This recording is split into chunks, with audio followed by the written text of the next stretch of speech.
Oke, saya minta salah satu membaca dari firman yang akan saya sharingkan. Itu dari 2 Timotius 2 ayat 1 sampai 10. Mohon bacanya jangan terlampau cepat.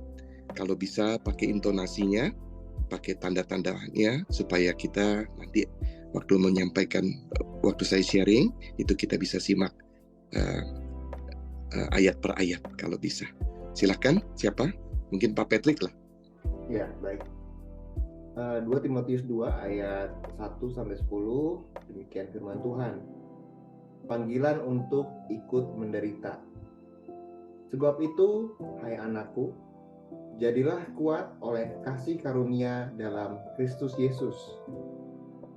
Apa yang telah engkau dengar daripadaku di depan banyak saksi, percayakanlah itu kepada orang-orang yang dapat dipercayai, yang juga cakap mengajar orang lain. Ikutlah menderita sebagai seorang prajurit yang baik dari Kristus Yesus. Seorang prajurit yang sedang berjuang tidak memusingkan dirinya dengan soal-soal penghidupannya, supaya dengan demikian ia berkenan kepada komandannya.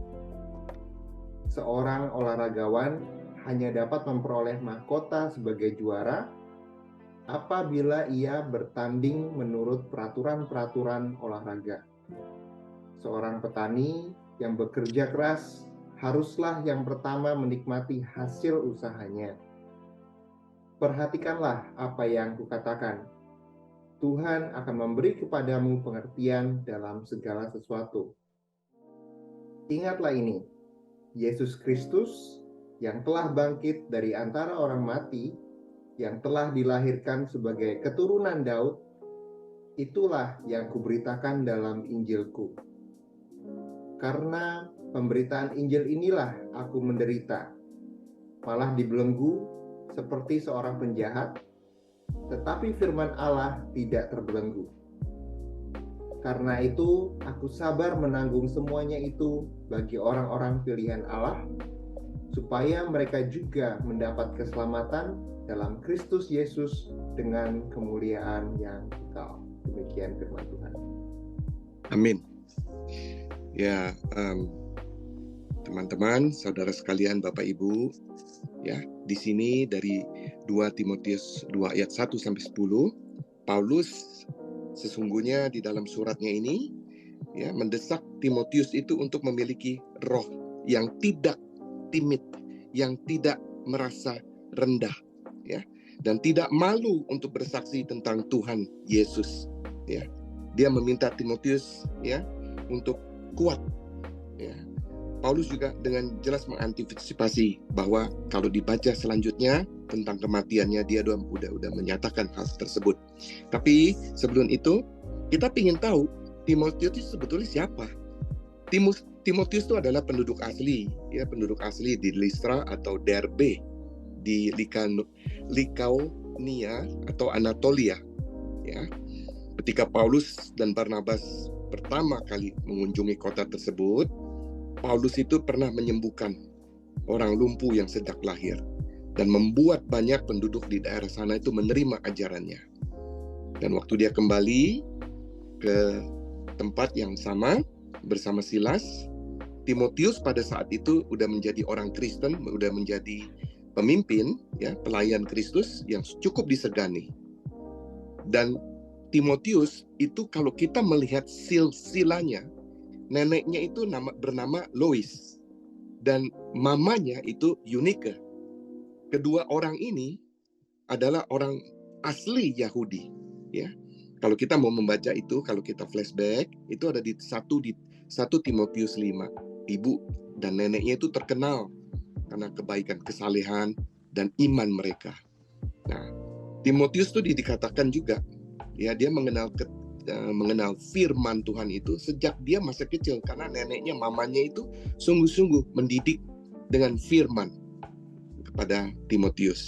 Ya, itu di dalam di buku Korintus juga disebutkan itu, ya. Kalau nggak salah 1 Korintus 16 ayat 10, ya. Dan pada dasarnya, ya, Timothy itu orangnya itu pendiam dan dia penakut. Ya. Tetapi dengan encouragement dari Paulus, ya, dengan kuasa Roh Kudus, dia berubah. Nah, di sini saya mulai akan masuk ke dalam sharing, ya. Dalam 2 Timotius 2 ayat 1 sampai 10 itu, ya, Paulus menunjukkan, ya, memberi satu pandangan bahwa Timothy, kamu tuh harus mempunyai sikap seperti seorang prajurit. Itu yang pertama. Yang kedua, Paulus juga menyatakan, ya, kamu itu juga harus bisa sebagai, ya, seorang atlet. Dan yang ketiga, kamu harus bisa berlaku juga seperti seorang petani. Itu encouragement dari Paulus. Dan yang keempat, ya, itu dikatakan Tuhan bilang dia akan mengajarkan, ya, memberi pengajaran. Itu hal tersebut nanti akan saya beberkan, akan saya jelaskan. Tapi yang pertama, mulai dari pertama, ya, menjadi pelayan yang kuat itu menunjukkan satu sikap prajurit. Maksudnya apa? Prajurit yang baik itu rela menderita, ya, bagi Kristus dalam hal ini. Paulus itu mengatakan, ikutlah penderitaanmu sebagai seorang prajurit yang baik dari Kristus Yesus. Itu di ayat ketiga, ya. Saat orang Kristen dianiaya di dalam di kekaisaran Romawi itu banyak yang meninggalkan Paulus karena mereka takut. Dan mungkin Kristus, maksudnya Paulus waktu memanggil Timotius, dia minta Timotius itu menjadi prajurit yang baik, yang tidak segan-segan menderita. Ya, sebagai contoh orang yang mendaftar di militer itu, ya, mereka tuh tahu mereka akan menderita. Ya, karena di dalam Matius 16 ayat 24 dan 25, Tuhan Yesus firman Tuhan itu mengatakan, barang siapa ingin menjadi pengikutku, ia harus menyangkal dirinya, memikul salibnya dan mengikuti aku. Karena siapapun yang ingin menyelamatkan nyawanya akan kehilangan, tapi siapa yang kehilangan nyawanya demi aku akan menemukannya. Itu yang pertama. Jadi rela menderita bagi Kristus. Dan prajurit yang baik, ya, itu juga harus berdiri bersama-sama prajurit lain. Dia nggak bisa, egoismenya itu nggak harus ditinggalkan, ya. Panggilan untuk menderita dan berdiri bersama prajurit yang lain, ya, itu membentuk menjadi satu komunitas yang rela menderita. Karena mereka itu kalau menjadi prajurit, mereka sudah tahu mereka harus membela negara, ya. Dan karena kebersamaannya itu, kasih sayang, maksudnya kasih sayang sebagai sesama rekan itu terbentuk.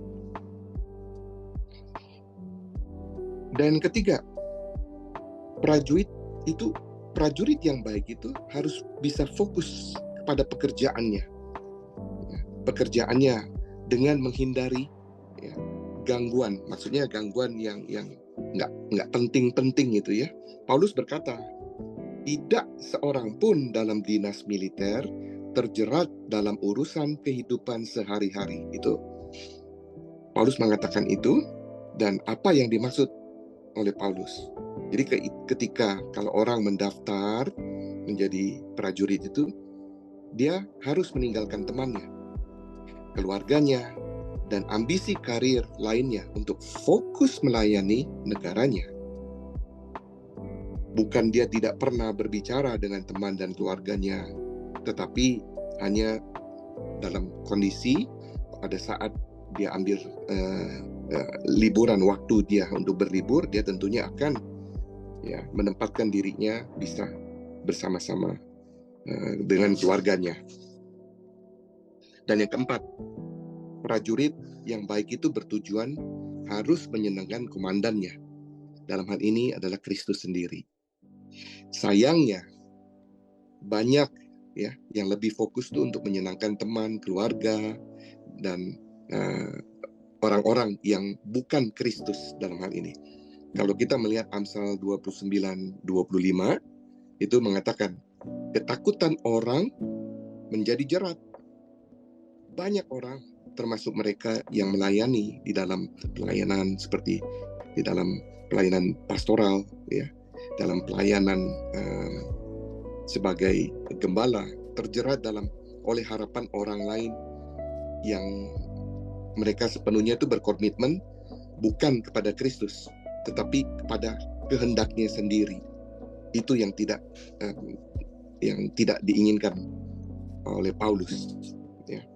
Kemudian Paulus menekankan juga harus bisa, ya, seperti seorang atlet. Kenapa? Karena kalau seorang atlet itu mau menjadi juara, menjadi champion, dia harus melalui satu proses, ya. Siapa yang bertanding sebagai atlet, dia nggak mungkin akan dinobatkan sebagai pemenang kecuali dia bertanding, dan bertandingnya itu sesuai dengan aturan yang sudah dicanangkan. Paulus tuh sering dia menggunakan ilustrasi atletik dalam surat-suratnya. Kalau kita mau melihat, ya, dia menyebutkan sebagai atlet itu ada di 1 Korintus 9, ya, sebagai petinju di 1 Korintus 9, di 1 Korintus 9 ayat 24 itu mengenai atletik. Kalau tinju itu di 1 Korintus 9 ayat 26. Kalau sebagai seorang pegulat itu Paulus menempatkan ada di Efesius 6 ayat ke-12. Nah, di sini di 2 Timotius 2 ayat 5 ini dia menunjukkan secara umum pada olahraga dan khususnya, ya, pertandingan di Yunani. Dalam pertandingan ini itu ada 3 aturan. Kalau mengikuti aturan pada saat itu, ya, ada 3 aturan yang harus dipatuhi oleh setiap atlet yang ikut. Pertama, dia harus orang Yunani yang sejati. Yang kedua, dia harus mempersiapkan dirinya tuh setidak-tidaknya 10 bulan, ya, untuk menghadapi pertandingan. Ditambah lagi dia harus bersumpah di depan patung Zeus. Waktu di Yunani itu patung Zeus itu yang paling tinggi, ya. Dan yang ketiga, dia harus bersaing di dalam aturan khusus dan untuk aturan tertentu. Dia harus, ya. Dan kalau sampai dia gagal dari satu syarat tersebut, berarti dia didiskualifikasi secara otomatis. Nah, kalau kita melihat, meskipun kehidupan Kristiani kita itu sering disamakan dengan oleh Paulus itu seperti kompetisi di dalam atlet ini, sebetulnya kita bukan bersaing satu dengan yang lain, tetapi kita tuh mau menyelesaikan perlombaan yang sudah diberikan Tuhan kepada kita, yang kita tahu kita akan diberi upah nantinya, ya. Oleh sebab itu, kita tuh harus memenuhi aturan-aturan, jangan sampai kita itu didiskualifikasi oleh Tuhan, ya. Sebagai seorang atlet itu, ya, sering kali di usia muda itu kita menghabiskan waktu, ya, kalau kita memperhatikan untuk mempelajari olahraga. Jadi dikatakan buang-buang waktu untuk seperti itu. Sebetulnya bukan. Mereka itu mempersiapkan dirinya, ya. Dan seperti juga orang Kristen tuh harus berusaha untuk mengetahui selalu isi firman Tuhan itu. Apa wahyu, apa isi kitab suci itu, ya. Sehingga kita dapat belajar dan kita melakukan, dan akhirnya kita bisa diterima oleh Tuhan dan tidak didiskualifikasi. Itu upah kekalnya kita, ya. Kalau kita melihat, saya ambil satu ayat di Efesus 5 ayat 8b sampai 10, itu mengatakan, berjalanlah sebagai anak-anak terang, karena buah terang itu semua kebaikan, kebenaran, dan kebenaran ini berusaha mempelajari apa yang menyenangkan hatinya Tuhan, ya. Kita belajar, kita harus menyenangkan hati Tuhan, ya, dengan cara mengetahui firman-Nya, memahami kehendaknya melalui apa? Melalui doa, dalam pekerjaan ajaibnya, dan di dalam hati kita. Kita juga belajar mendengar nasihat-nasihat dari para rasul, ya, atas semua dalam cerita kehidupannya itu. Nah, yang utama dan terutama keinginan kita itu harus condong untuk menyenangkan hati komandan kita, yaitu Tuhan Yesus sendiri. Dan yang ketiga, kita harus dalam hal ini dikatakan Paulus tuh kepada Timotius, tapi kita ambil maknanya itu, kita juga harus seperti seorang petani yang bekerja keras. Ya, seorang petani yang bekerja keras itu harus mendapatkan bagian pertama dari hasil panennya. Ya, di 2 Timotius 2 ayat 6 tadi, ya, Paulus itu menggantikan metafora arti di sini itu dari olahraga ke pertanian. Dia lompat masuk ke pertanian. Paulus itu mengasihi, dia benar-benar menganggap Timotius itu seperti anaknya, ya. Dan dia grooming Timotius itu untuk menjadi seorang leader yang kuat, menjadi teladan, ya. Ungkapan yang dikatakan Paulus ini bekerja keras itu berarti benar-benar bekerja keras, ya, berkeringat, karena sebagai seorang petani kerjaannya begitu, ya. Dan dia tuh sampai bekerja tuh sampai down, ya, maksudnya sampai sore banget gitu. Yang mirisnya itu banyak kita orang Kristen berpikir bahwa kita nggak perlu kerja keras ya, karena kan kita berdoa, kan kita percaya Tuhan, ya. Mungkin juga di dalam rutinitasnya suka berdoa kumpul, salah nggak? Nggak, ya. Tapi konsepnya itu agak bias, ya. Mereka tidak menikmati disiplin, ya. Mereka tidak melakukan, ya, disiplin spiritual mereka, dan mereka tidak bergumul dengan dosa. Dosanya yang ada itu mereka tuh kadang-kadang lupa, ya. Tapi bukannya dalam hal ini mereka ini sebetulnya harus keluar daripada itu, ya. Jangan malas. Mereka berpikir itu semuanya tanggung jawab Tuhan lah untuk mengubah mereka. Kan kita udah minta, kita udah berdoa. Bukan usaha mereka sendiri. Karena itu mereka tuh kebanyakan tuh kayak melipat tangan, dan kadang-kadang bisa aja menggerutu, marah kepada Tuhan. Intinya mereka berkata, kalau boleh disimpulkan, mengapa Tuhan tidak mengubah saya? Mengapa dia tidak memberi saya hati untuk mencintai firman-Nya, juga untuk melayani? Mengapa dia tidak membebaskan saya dari kesusahan ini? Kenapa nggak protek supaya saya tidak jatuh ke dalam dosa? Tapi kalau kita mau meneliti, ya, firman Tuhan itu mengatakan, teruslah kerjakan keselamatanmu dengan rasa takut dan hormat, karena yang membangkitkan keinginan dan usaha ke dalam hatimu dengan kerelaannya adalah Allah. Yaitu di Filipi 2 ayat 12-13. Nah, untuk itu kita tuh harus bekerja karena Tuhan itu bekerja di dalam kita. Tidak bisa kita berharap Tuhan bekerja, ya, tanpa kita melakukan bagiannya kita. Kita perlu, ya, melakukan bagiannya kita dengan setia. Ya, di 1 Korintus 15 ayat 58 berkata, hebatlah selalu dalam pekerjaan Tuhan, karena kamu tahu jerih payahmu itu tidak sia-sia di dalam Tuhan. Maka itu kalau kita ingin menjadi pengkhotbah atau menjadi leader yang kuat, kita harus mau bekerja keras. Emosi kita itu tidak bisa mengendalikan kita. Hanya iman kita kepada Tuhan yang harus kita pegang. Sama seperti seorang petani, kalau dia bangun pagi, ya, dia harus menunjukkan kesetiaannya yang sama dalam bekerja pada Tuhan. Ya, kita ingin menjadi kuat, kalau tidak mau menjadi lemah, kita tetap harus bekerja keras. Ya. Dengan demikian, lebih banyak karakteristik tersirat dari ilustrasi Paulus ini tentang seorang petani, ya, petani yang bekerja keras, yang mengambil bagian dari hasil panennya itu. Nah, mengenai petani ini, ya, saya menyimpulkan petani itu harus bersabar. Jadi petani itu harus sabar. Kalau nggak bisa. Yang paling sabar itu petani memang. Ya. Dia harus menunggu menghasilkan buah. Ya.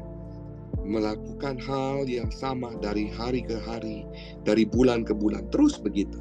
Kalau tidak sabar, dia frustasi.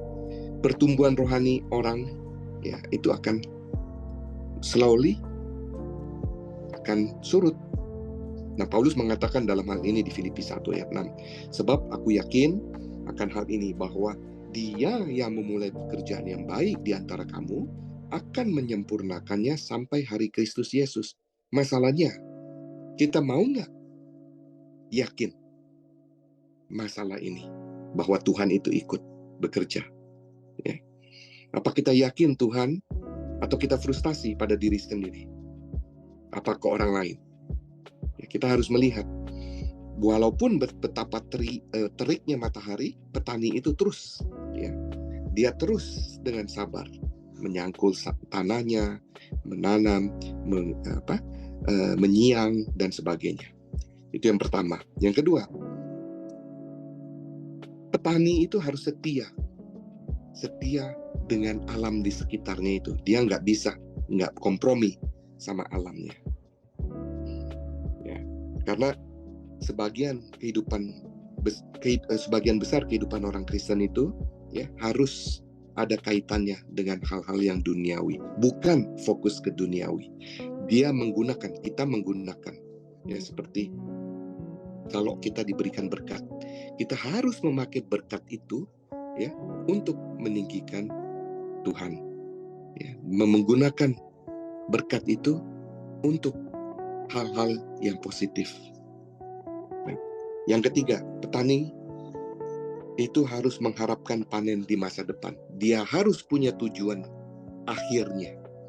Ya, seperti atlet, dia kalau berjuang, dia menang, dia mendapat upahnya, dia mendapat championship-nya itu loh. Demikian pula, ya, petani itu, ya, yang bekerja keras itu harus mendapatkan bagian pertama dari hasil panennya. Oleh karena itu, ya, apa yang memberi petani itu bertahan, ya, karena dia tahu akhirnya itu, akhir dari pekerja kerasnya itu, dia akan menghasilkan buah. Ya. Harapan untuk melihat panen itu yang memberikan dorongan petani itu untuk bekerja keras, bahkan lebih dari orang-orang biasa yang berpikir, nanti Tuhan juga akan ikut campur tangan begini. Tetapi dia harus melakukan semuanya itu. Tanpa harapan kita tuh akan putus asa dan menyerah. Makanya harapan petani itu selalu panen yang berkelimpahan. Poin yang keempat yang saya bisa tarik dari 2 Timotius 2 ayat 1 dan 10 ini, ya, sebagai seorang leader dalam hal ini Timotius, dan kita terpanggil juga, itu harus menjadi student, menjadi pelajar, atau menjadi orang yang mau menggali terus firman Alkitab yang setia, ya. Pikirkan coba apa yang dikatakan, ya, dan Tuhan itu akan memberikan Anda pemahaman, memberikan kita tentang semuanya ini. Karena kalau kita kembali ke firman Tuhan yang dikatakan di 2 Timotius 2 ayat 7 itu, perhatikanlah apa yang kulakukan, Tuhan akan memberi kepadamu pengertian dalam segala sesuatu. Masalahnya, bagaimana Tuhan bisa memberi pengertian dalam segala sesuatu kalau kita itu nggak pernah mau belajar, kita tidak pernah mau mencari kebenaran firman, ya. Paulus tuh memberitahukan ke Timotius, untuk memikirkan jelaskan, ya, apa yang dia katakan, dan Tuhan akan memberikan pengertian. Kata di sini berpikir, ya, itu berarti mempertimbangkan dengan hati-hati, ya, merenungkan, ya. Bentuk kata tersebut, memikirkan itu bukan sembarang kata, oh kamu pikirkan, tapi bentuk kata itu sebetulnya konteksnya itu adalah satu perintah yang menunjukkan bahwa Paulus itu sedang memberikan teguran yang keras, bukan sekedar nasihat, tapi dia bilang you must, ya. Bukannya you ought to, kamu seyogyanya, bukan, tapi you must, kamu harus. Itu ada satu perintah, ya. Dalam ayat 7, Paulus dalam ayat 7 itu memiliki satu aplikasi untuk memahami, ya, bukan hanya, ya, sekedar mengerti, tapi harus memahami, ya. Karena untuk menjadi seorang rohaniwan yang kuat itu, menjadi seorang evangelis yang diurapi itu, Timotius ini perlu, ya, belajar Alkitab dengan setia, dengan sungguh-sungguh. Dan ini juga berlaku bagi kita semua, ya. Pertanyaannya sekarang, bagaimana instruksi Paulus itu berlaku untuk memahami, untuk mengerti firman Tuhan? Yang pertama, untuk memahami firman Tuhan, kita harus mempelajarinya, ya. Seperti disebut di firman tersebut, kita berpikir berarti mempertimbangkan dengan hati-hati. Itu adalah satu perintah, berpikir berarti mempertimbangkan dengan hati-hati. Salah satu alasannya mengapa banyak orang itu tidak bertumbuh dalam pengetahuan tentang kitab suci, itu karena mereka tidak pernah mempertimbangkannya itu dengan cermat, dengan sungguh-sungguh. Mereka dengan cepat membaca beberapa ayat di pagi atau malam hari, ya. Kalau mereka melakukannya, lalu bertanya, kok saya nggak dapat apa-apa nih, ya. Ini nggak ngerti saya. Ya, mereka secara pasif itu mendengarkan khotbah, juga mendengarkan khotbah, ya, di hari Minggu. Berharap Roh Kudus itu memenuhi mereka dengan pengertian, tiba-tiba kayak udah dengerin begitu, oh ya, dicelikan mata rohaninya, ya.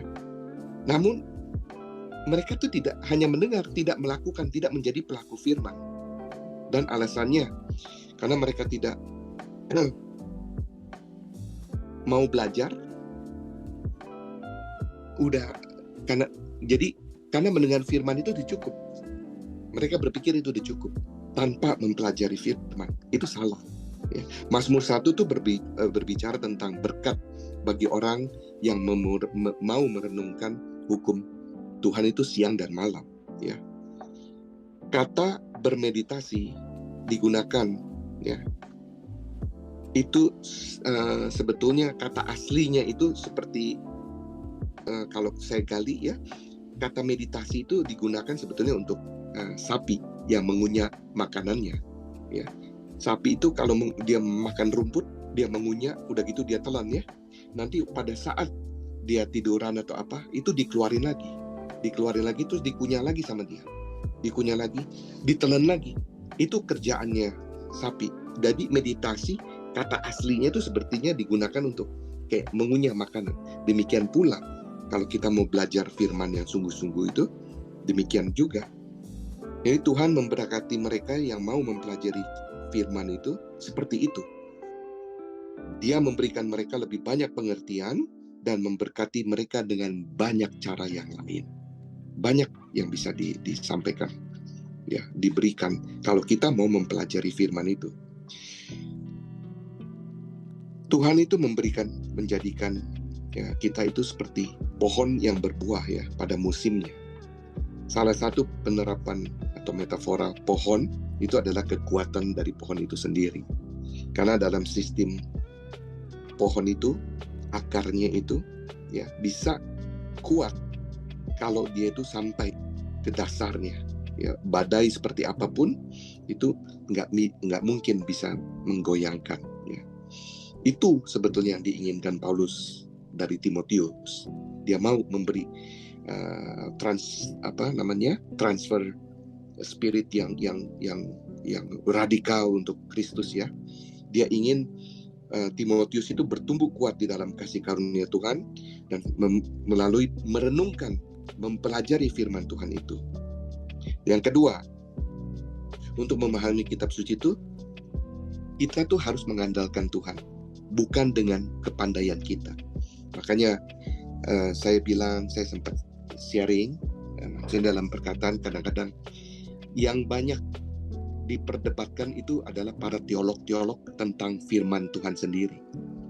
Karena hermeneutik mereka, tafsir mereka itu kadang-kadang berbeda-beda.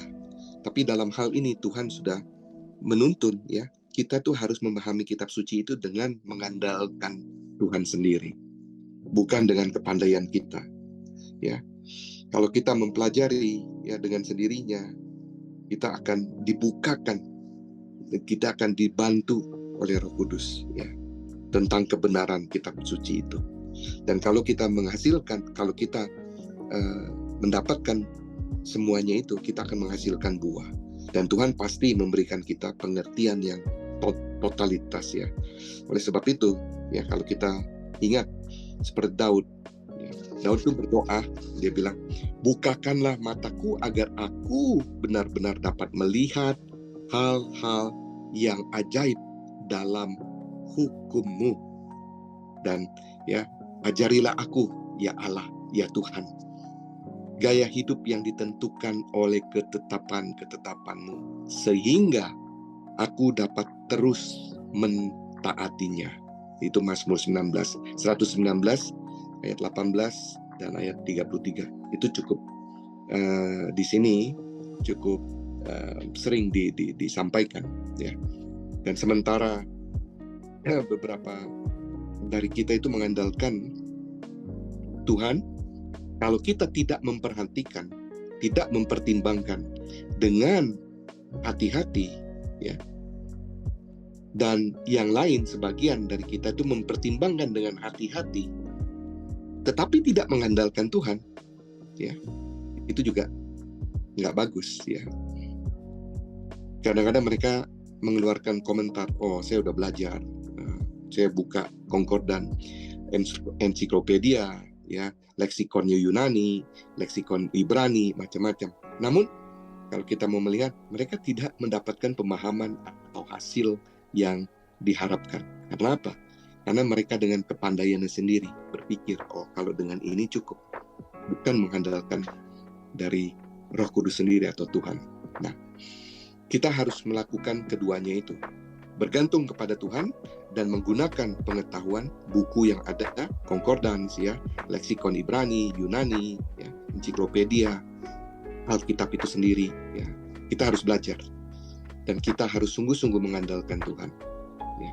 Kita harus melakukan bagiannya kita, dan Tuhan juga pasti melakukan bagiannya Dia, dan Dia akan memberikan pengertian dan buah-buah yang sungguh-sungguh memberikan hasil yang memuaskan. Nah, saya menyimpulkan dari 2 Timotius 2 ayat 1-10 ini, di dunia yang sekarang ini yang antagonis, yang gonjang-ganjing ya, kita tuh harus menjadi pelayan Kristus yang solid ya, yang kuat, yang setia melayani Tuhan, juga melayani sesama. Bukan sembarang kita mengatakan, oh ini bukan tugasnya saya.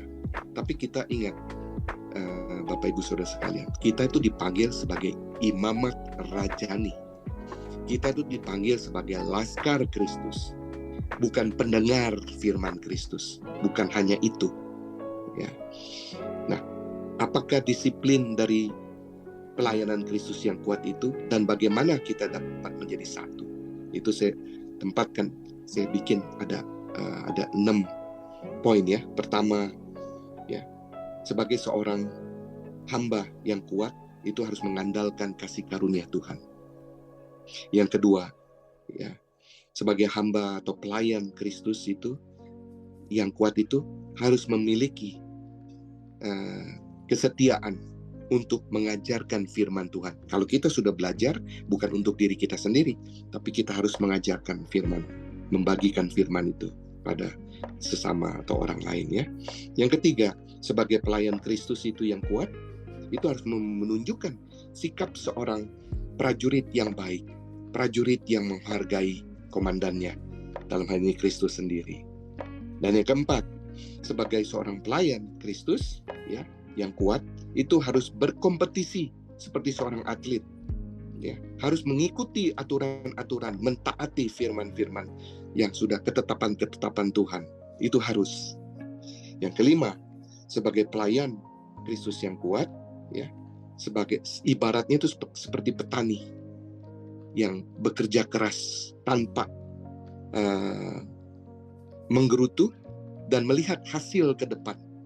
Ada tujuan akhirnya. Yang terakhir ya, sebagai hamba Kristus ya yang kuat, kita itu harus setia mempelajari firman Allah. Itu yang saya bisa sampaikan. Mudah-mudahan Roh Kudus dan Tuhan sendiri yang akan memberikan pencerahan kepada Bapak Ibu Saudara sekalian. Terima kasih, Tuhan Yesus memberkati.